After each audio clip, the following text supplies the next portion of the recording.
बहुत स्वागत आपका। ये आपकी पार्टी का कोई नया फार्मूला आया है कि पूरी इज्जत चाहिए, फुल इज्जत चाहिए, बराबरी की सीटें चाहिए, आधी सीटें चाहिए? कोई नया फार्मूला लाए हैं आप लोग? इसमें कोई फार्मूला नहीं है। ये लोकतांत्रिक बातें हैं जो लोकतांत्रिक तरीके से कही जा रही हैं। जैसे हमारे प्रभारी ने ये बात कही कि हम लोग एक टेबल पर बैठकर दोनों का आत्मसम्मान बचाकर बात करेंगे। ये तो आप कह रहे हो, ऐसे शब्द उन्होंने तो नहीं बोले। नहीं तो उन्होंने कुछ अभद्र भी तो नहीं कहा। उन्होंने ये भी नहीं बोला जो आप कह रहे हो। नहीं तो उन्होंने कहा यही, उन्होंने कहा बराबरी चाहिए, हाँ, आधी सीटें चाहिए। हाँ ठीक है। उन्होंने कहा कि हम उत्तर प्रदेश चल रहे हैं, हम बैठकर बात करेंगे। और किससे? भाई सपा से बात करेंगे और किससे बात करेंगे? आपसे कौन बात करेगा जब लीडरशिप टू लीडरशिप बात हो रही? लीडरशिप के ही लोग हैं, सबको काम लीडरशिप नहीं सौंपा है। दीपक रंजन ने आपके मुंह पे कह दिया है, और कहोगे तो दोबारा पूछवा दूंगा। नहीं दोबारा मत पूछवाइए उनसे। ऐसा है आप कि जानते हैं कि दीपक ऐसा है कि हमारे यहाँ बड़ी, सुनिए तो, बड़ी लोकतांत्रिक व्यवस्था है। आपस में बैठकर बातचीत होती है, हम कुछ कहेंगे वो कुछ कहेंगे। किससे बात होनी है? बात पूरी तो हो जाने दीजिए। अब आपने उठा दिया सवाल, बात पूरी तो होने दीजिए। हम भाजपा तो नहीं है कि कम से कम अपने सहयोगियों को खा जाएं, खत्म कर दें उन्हें। हम भाजपा तो नहीं है सर। यहाँ अरे मतलब ये अब तो पूरे भारत में इस बात को कोई कहे अगर, छोड़ो पहले यहाँ डिसाइड कर लो। अरे सुन तो लीजिए ब्रिजेश जी, मैं पक्का अवसर दूंगा। अरे सुन तो लीजिए ब्रिजेश जी, अब किसी ये जो केस खुला है इसको क्लोज करो। कौन सा केस खुला है? ये जो गौतम जी का केस खुला। तो गौतम जी क्या कह रहे हैं? बराबर गौतम जी कह रहे हैं कि बराबर बैठ टेबल, अरे टेबल पर बैठकर बातें होंगी, क्या बुराई है इसमें? में ब्रजेश शुक्ला जी मुझे बता रहे थे कि 402 सीटें, 201 भाई ब्रजेश शुक्ला जी, मनीष हिंदवी, दीपक रंजन जी, अनिल दुबे जी, यहाँ बैठकर तो तय नहीं होगा। तो राजेंद्र गौतम तय करेंगे। राजेंद्र गौतम जी बात करेंगे, बात ऊपर रखेंगे। बात करेंगे? देखिए राजेंद्र गौतम जी अपने मन से यूपी नहीं आ रहे हैं, उनको नेतृत्व भेज रहा है। इसका मतलब कि राजेंद्र गौतम से ये केंद्रीय नेतृत्व बुलवा रहा है? नहीं, दीपक रंजन को इतना राजेंद्र गौतम जी को भेजा जा रहा है उत्तर प्रदेश प्रभारी बनाकर। मैं अपनी बात पूरी कर लूं।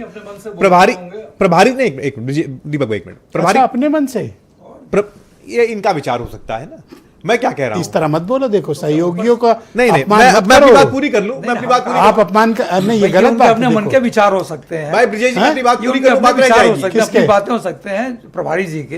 प्रभारी जी क्यों चाहेंगे कि उनका कहीं सा जो है उनकी पार्टी कमजोर हो या 403 बात पूरी कर लूं, रह गई बीच में। अब आपस में तय कर लो। नहीं आपस में नहीं तय होना है भाई। वो चैनल, मैं क्या कह रहा हूँ, 200 सीट के चाहिए। मैं क्या कह रहा हूँ, आज आप इरिटेट हो कुछ? नहीं एकदम नहीं। आप ये कहकर इस बात को हल्का करना चाह रहे हैं। मैं सिर्फ एक छोटी सी बात कह रहा हूं कि राजेंद्र पाल गौतम जी को उत्तर प्रदेश भेजा जा रहा है। आ गए, वो आ गए, वो अपनी रिपोर्ट बनाकर ऊपर देंगे, जो भी उनको लिखना होगा उसमें रिपोर्ट तो पहले लीक कर दी। नहीं वो आधी सीट मांग रहे। आने के पहले एक बात एक नेता के तौर पर कह रहे हैं, तो उसमें बुराई क्या है? मुझे केवल एक चीज बता दो, इरिटेट मत हो। ना आराम से बात। हाँ आराम स्माइल। हाँ बिल्कुल बताइए दिनेश जी, हंस के बात करना। हाँ हंस के बात करेंगे, बताइए। दिल पे हाथ रख के करना। 200 आपके पास नेता भी हैं कि 200 सीट चाहिए लड़ने के लिए?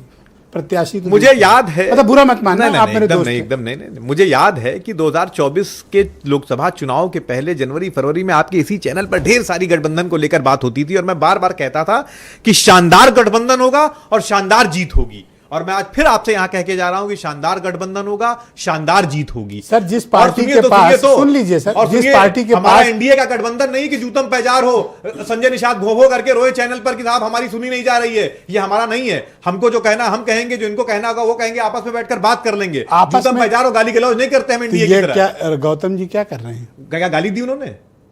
रोए बैठ के जूता चलाया? एनडीए की तरह तो नहीं है ना भाई। राजभर जी से लेके संजय निषाद जी से लेकर और मतलब क्या क्या नहीं हुआ। कम से कम हमारे गठबंधन, भाई ये लोकतंत्र है, हम अपनी बात कहेंगे, जो बेहतर होगा उसको उसमें अच्छा, बिना आहत और नाराज हुए ये बताइए, और बुरा मत मानना। हाँ बताइए। हाँ बताइए। सबको आजिर नाजिर जान के मैं ये बात कह रहा हूं। इतने आपके पास जिला अध्यक्ष, शहर अध्यक्ष भी हैं, जितनी सीटें तो आप सवाल ही नहीं पूरा करने दे रहे हो। अरे आपने ठीक, फिर मुझसे कह रहे हैं टोकते हो। आपकी मंशा समझ गए, जब आप मुझे नहीं बोलने दे रहे तो मैं आपको सवाल। हाँ ठीक,